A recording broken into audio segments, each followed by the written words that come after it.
Should you become a loan officer in 2021? In this video, we're going to talk about some of the pros and cons of choosing this occupation.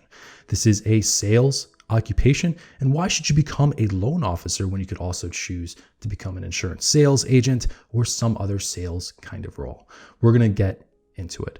But first, what is a loan officer and what do they do? Loan officers are financial professionals who are responsible for processing loan applications from people who are looking to borrow money for specific purposes. There are generally three different types of loan officers. There are commercial loan officers who specialize in loans to businesses. There are consumer loan officers who specialize in loans to people. And there are mortgage loan officers who specialize in loans for real estate for people and businesses. Each of these loan officers are pretty different. Commercial loans typically are larger and more complicated than other types of loans, whereas consumer loans tend to be a bit smaller. They can be focused on purchasing a car, college tuition, or even medical debt. And generally, when people think of loan officers, they're thinking of mortgages. They're thinking of purchasing a home. They're not really thinking of the consumer or commercial side of things. The process is generally this. A loan officer will find potential clients, individuals, or businesses who are in need of loans and cultivate their business. They will meet with these potential loan candidates to answer questions and explain options. Then they analyze and verify loan applications to determine how trustworthy this particular person or entity is. Fourth step, act as a salesperson, persuade these clients to obtain loans from your particular company or institution. For someone that is entrepreneurial and pretty ambitious, this might be the perfect occupation for you. To become a loan officer, it typically requires a bachelor's degree, although according to the Occupational Information Network, some people sneak in without a bachelor's degree. In fact, according to ONET, about 13% of loan officers just have some college, meaning they haven't finished a bachelor's degree or associate's degree yet. About 11% have an associate's degree, and about 69% of employed loan officers have a bachelor's degree. To become a loan officer focused on mortgages, you must have an MLO license, and this is actually licensed by a national body, not by the state. You actually have to pass a national exam and you have to renew it every single year in order to be a mortgage loan officer. Next, let's cover the compensation of loan officers. And this is a tricky question because loan officers have different forms of compensation. Loan officers can typically expect a base salary, commissions, a bonus every year, and benefits depending on performance. Generally, they're not paid overtime wages and or stock options. A lot of people are just going by the base salary of loan officers, but this is a very incomplete picture. Loan officers are entitled typically to commissions depending on the role. But just going by the base salaries for a little bit, loan officers don't do terribly bad. According to the government in 2020, the average base salary, not including commissions, for a loan officer was $76,930. This was more than, say, insurance sales agents, another role where commissions can be a huge part of compensation, and loan officers did have a higher base salary than cost estimators. And the base salary of loan officers hasn't really been increasing that much over the years, mainly probably because of the commission component of compensation. In the year 2000, the average base salary for a loan officer was $47,760. This rose to about $77,000 in 2020.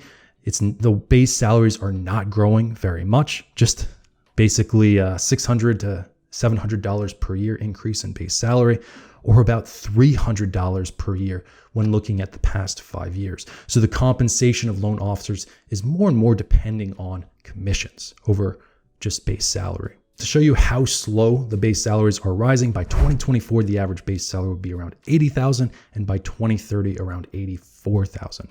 Very few occupations are growing this quickly in terms of base salary. Now, if the base salary is super important to you, there's actually some places in the country you can live where the base salaries for loan officers are a little bit higher, mainly the New York City metro area. In 2020, the average base salary for a loan officer in the state of New York was around $104,000 per year. And this is followed by the state of Maryland, where it was around $92,000. So basically all the dark blue states on this map have a pretty high base salary for loan officers. So there's no really great statistics on the commissions of loan officers, but I did find some pretty interesting stories on Reddit. According to Uncle Longhair O, my dad ran a small mortgage business and I learned a bunch about how it worked. Most people made okay, not so great money, something like 50 to 70K a year. A few made maybe half that and didn't last. There was one guy that made between 250 and 300,000 per year. Of course, everyone wants to know, how did he do it? By the way, he was the most obnoxious person I have ever met. You have to have natural sales skills and be comfortable talking on the phone all day and working with people. But the main thing is be selling all the time, every time you talk to anyone, all the time. Always be closing. The sales potential for loan officers is really high. Just go to Indeed.com, type in loan officer in the United States, and you see a lot of companies that are advertising $70,000 to almost $400,000 per year. And this is based off commissions. If you're bringing in the company tons and tons of clients and money, you can earn this much money. And you see this advertised all over the place, $3,000 to $12,000 a month. $81,000 to almost $400,000 per year in Texas. I am noticing a lot of this is mortgages. A lot of it depends on compensation, and not just compensation, strong commissions. So that covers the compensation of loan officers. Loan officers can make a ton of money, but it's completely dependent on performance, just like other sales roles such as insurance sales, real estate sales. Any sales role where you can sell a ton of money and you're very charismatic, charming, personable, and ambitious, you can typically make a lot of money. Next up, what is the job market like for loan officers? Is this a really competitive occupation? Is it oversaturated? Well, the first thing to understand about this occupation is that it's fairly large. According to the Bureau of Labor Statistics, the loan officer workforce was about 309,000 people. So there's jobs and opportunities all across the United States. This isn't some small niche occupation such as becoming an actuary or becoming an economist, where you have to live in very, very specific parts of the country. There are loan officer job opportunities in every spot in the country. But one con of this particular occupation is that it has not been growing over the past 10 years. According to the government, in the year 2000, there was about 204,000 employed loan officers in the entire country. This peaked in 2006 at around 360,000 employed. It's peaked just at the peak of the housing market, which makes a lot of sense. Since then, the number of employed has declined, and by 2020, there's been around 309,000 employed loan officers. So there has not been a lot of job growth in this particular occupation. And the government is not at all bullish on the future job prospects of people in this occupation. They're anticipating a 1% growth in the number of jobs over the next 10 years. This is a little bit higher than underwriters, who have a 0% growth rate, and some people are forecasting negative growth rate for insurance underwriters. But there's definitely other occupations that are growing faster than this particular occupation, mainly actuaries, insurance sales, financial analysts. Pretty much most occupations are growing faster than this in terms of jobs. And a lot of this job growth is due to technology. It's due to AI, machine learning, just actually even basic software, making things, maybe making people more productive and making the whole process a lot easier. So it's great to speculate on the future, but what's going on right now? What's the real-time demand of loan officers in the United States? The way I do this is I look at job postings on 3 different job boards: Indeed, Glassdoor, and LinkedIn.com. I look at how many job postings there are right now to give us a real-time demand estimate.